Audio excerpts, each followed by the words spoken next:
This meeting is being recorded. All right, in case you didn't know. All right, so block 16 for crochet block of the month. And here we go. Okay, so here is what this month's block looks like. It is, I'm going to kind of turn it on its side a little bit. It is like a, I think it looks like bubbles. It's kind of a bubble stitch. I've got my rights and my lefts turned around here. Hold on. All right. Let me get the camera turned. I got turned around here. Hold on one second, please. Let me get it all set, and then I walked away from it. All right. Let's go back to share.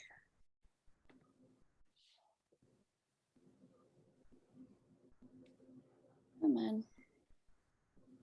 There we go. Okay.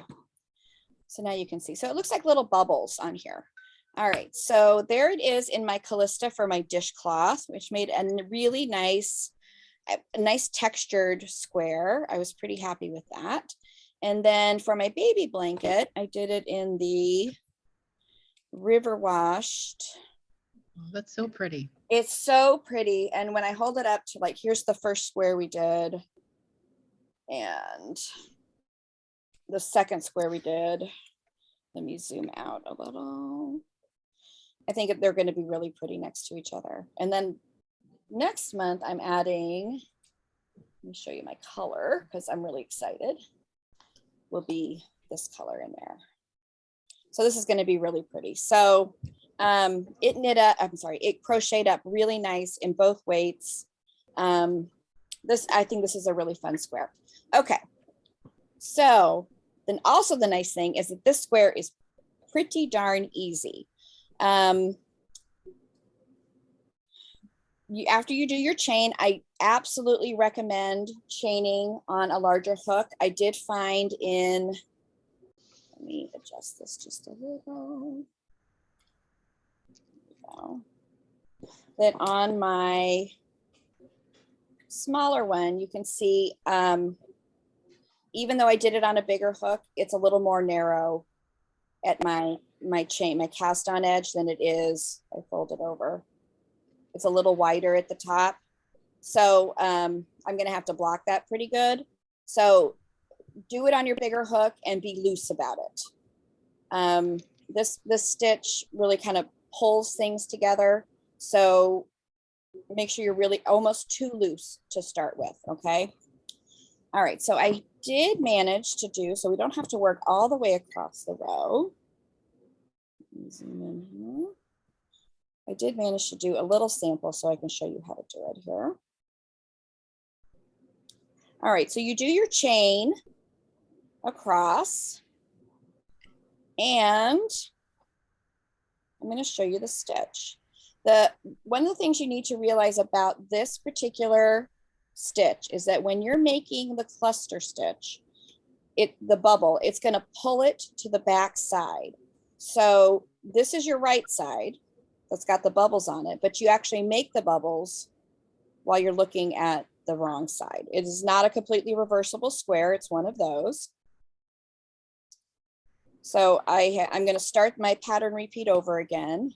So I've done a single row of single crochets. I'm going to chain one and turn. And I'm going to do a single crochet into the first stitch.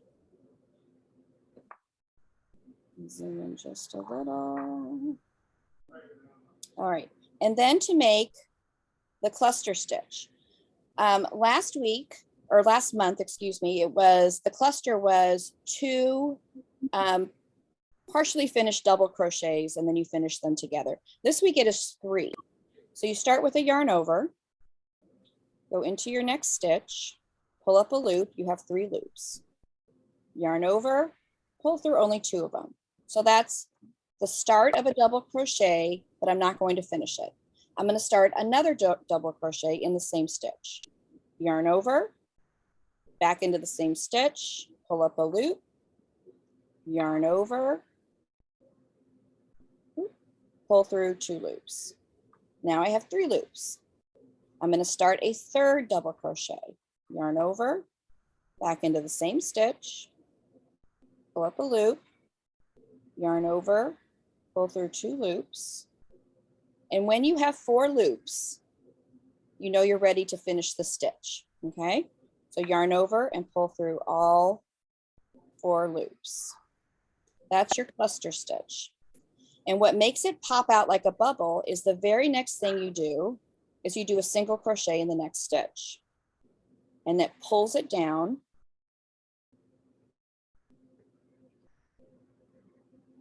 So here's what we just made, which doesn't look like much of anything. But if I turn it over, I've made this bubble. So it pulls it to the back side, okay? And now your pattern across remains the same. You're gonna, I've done 1 single crochet. You're gonna do another single crochet and then another bubble, and then 2 single crochets and then a bubble. And that's your repeat all the way across, is 2 single crochets and then a bubble. Let me do another one. And we'll make another bubble. Again, it's 3 double crochets. Let me pull out some yarn here. That you don't completely finish, and you finish them all together. So yarn over, go into the stitch, grab the yarn, pull up a loop, yarn over, pull through 2 loops. That's the first part of the double. Yarn over, go into the stitch, pull up a loop, yarn over, pull through 2 loops. That's the first part of a second double. Yarn over, go into the stitch, pull up a loop. Now, if you notice, I have 5 loops on my hook, so I know I'm not done. You're not done until you've got 4 loops left, only 4 loops on the hook, and then you can yarn over and pull through all 4. So yarn over, pull through 2 loops. Now I have 4 loops. I know I'm ready to pull through. So if you lose count of your double crochets and you have a hard time seeing them in your stitch, you can know that you don't pull it through until you only have 4 loops on your hook, okay? And then I do 2 single crochets. 1, 2, and make another bubble. I can't stop calling it a bubble, so that's just what I'm calling it. 2, 3, yarn over, pull through all 4 loops, 2 single crochets,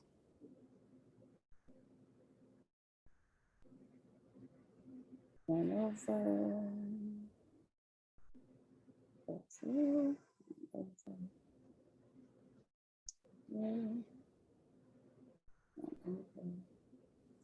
I have 4 loops, pull through all 4.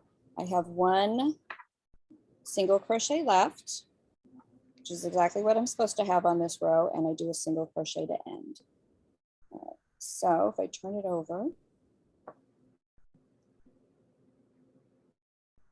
so I had a single crochet to begin, a single crochet to end, and bubbles with 2 single crochets in between. Okay, now that was your row 1 in this pattern was just a row of single crochet. That was row 2. Row 3, as you're chaining 1 and turning, and you're going to do single crochets all the way across. And I'm going to show you the top of my stitch. Top of my stitches anyway. Let's zoom in just a minute. So the single crochets, angle it just right. So here's my 2 single crochets right here. And then here's the top of my bubble. You'll see that it's quite large as it stretches over.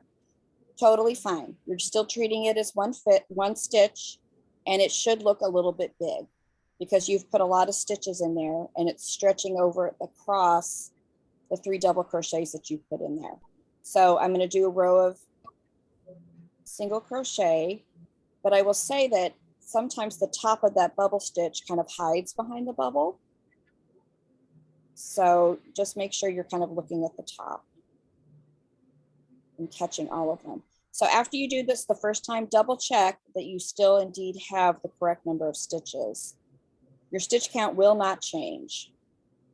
So here's my 2 singles in between. 1, 2.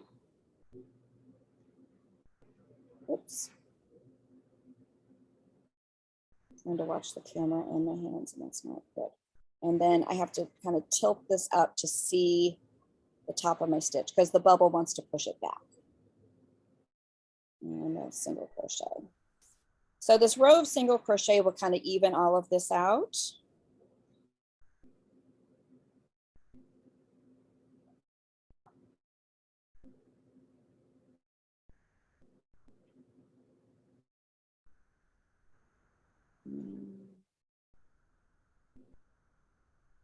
And then the last one.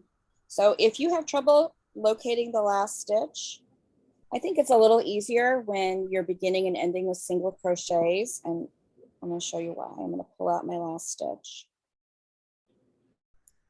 The last one that you're going to go into, it has what looks like a little bump on the end of it.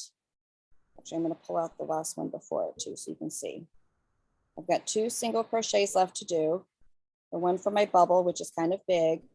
And then I have one more, and I know I'm done because it has this little bump right on the end, which was made by the chain 1 that we started that previous row with. So when you just have the chain 1, it makes a nice little, it's almost like a little stopper. So I think it's a little easier to see where your last stitch is on when you're doing single crochets across, or at least ending and beginning with single crochets. But if you're having a hard time locating the end, I always recommend using removable stitch markers. So I'm making my last one. I'm going to chain 1, and I'm going to turn. And the very first stitch of the next row is to make a single crochet. I would take a stitch marker and I would mark it. I would put it right there so I know that when I come back, that's where my last stitch is going to have to go. But again, you can already see it's got like this little built-in stopper on the end, which you don't necessarily get when you're chaining 2 or chaining 3 up the side. It's just that chain 1 that causes that makes it nice and easy to see. Okay, so there's only 4 rows to this pattern. And what the rows do is they offset the bubbles. So where the first bubble row, we started with 1 single crochet. This row with the bubbles, we're going to start with 2 single crochets. And that's just going to move the bubble over 1 so that they are not stacked on top of each other and they alternate across. Okay, they stagger. That's the word I'm looking for. All right, so I did 2 singles, yarn over, start my double crochet, but don't finish. Yarn over, start it, but don't finish. I've got 3 loops. I've got to make 1 more. Now, one of the people in class today was looking at this. She's like, am I done? And I said, no, because you've got 5 loops. So you've got to finish the beginning of that last double crochet with a yarn over, pull through 2. And now you've got 4 loops. Now you know you're done. Okay, 2 singles. So this part stays the same. There's still 2 single crochets in between each bubble stitch. Which is why I think this one went really quick, because once I knew which one I was starting with, which row I was starting with, oops, 2 singles, then it's easy until you get to the end. You don't have to think about it again until you get to the end. 1 more. Now this row is going to end with 3 single crochets remaining.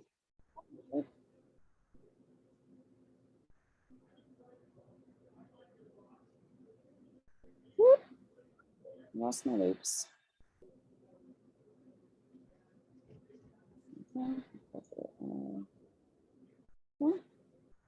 And I do in fact have 3 single crochets left. 1, 2, 3. There's my little stopper. And that's how you finish this row. It's just with 3 single crochets. And that's what's going to allow it to be offset. And make sure you're going through both loops.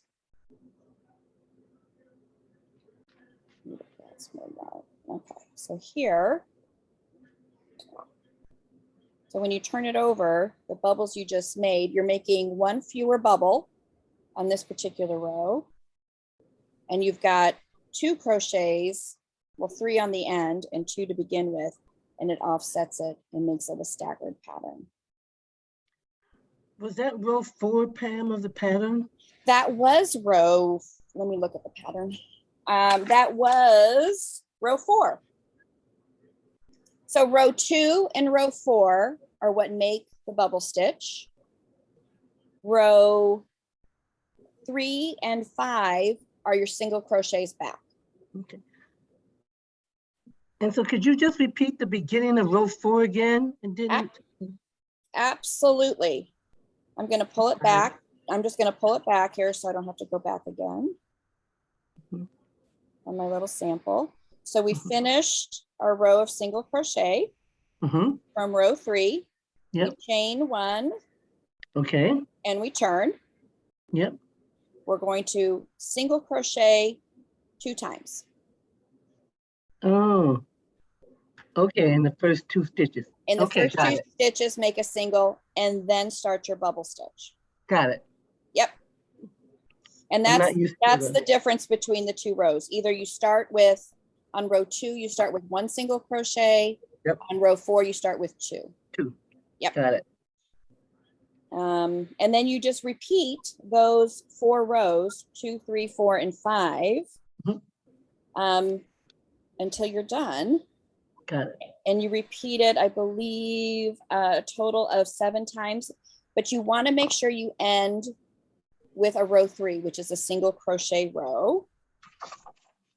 Because if you don't, your edge will be really wonky and the bubbles. So this, I actually did finish this one with a single crochet. I haven't done the edging yet, but I have a nice edge to put my edging in all the way across. But if you don't finish with the row of single, your bubbles almost kind of like hang off the edge and it will look odd.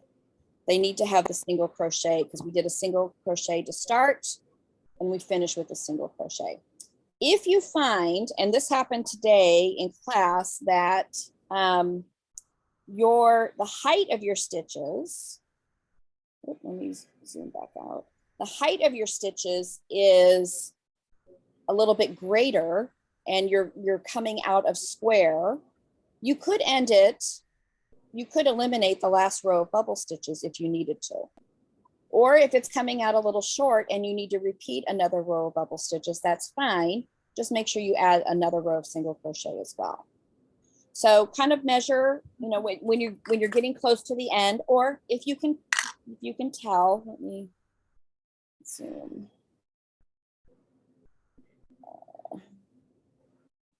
So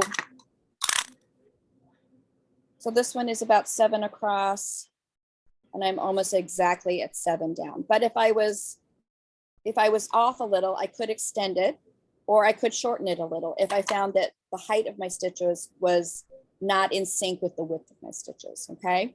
And that can happen. It's the same in knitting. Your stitch gauge and your row gauge may not match. You want to, you know, if you're trying to follow a pattern, particularly for something that will fit, the most important thing is that your stitch gauge, because you can adjust the number of rows. You can also adjust the number of stitches, but it's easier to adjust the number of rows.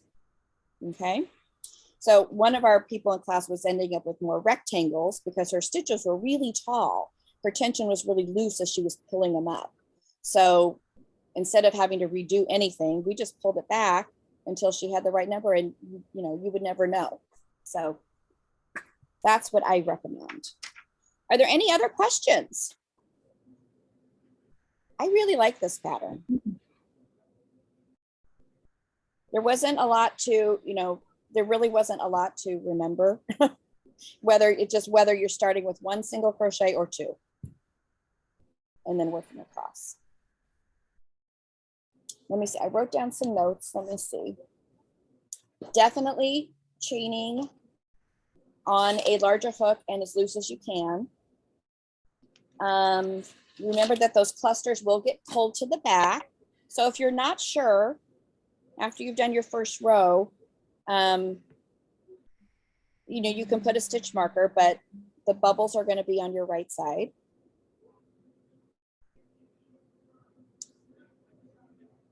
So that makes it easy to see. And it's not completely reversible, but it is not unattractive on the wrong side, I would say. So, and I think it's going to make a really nice dishcloth.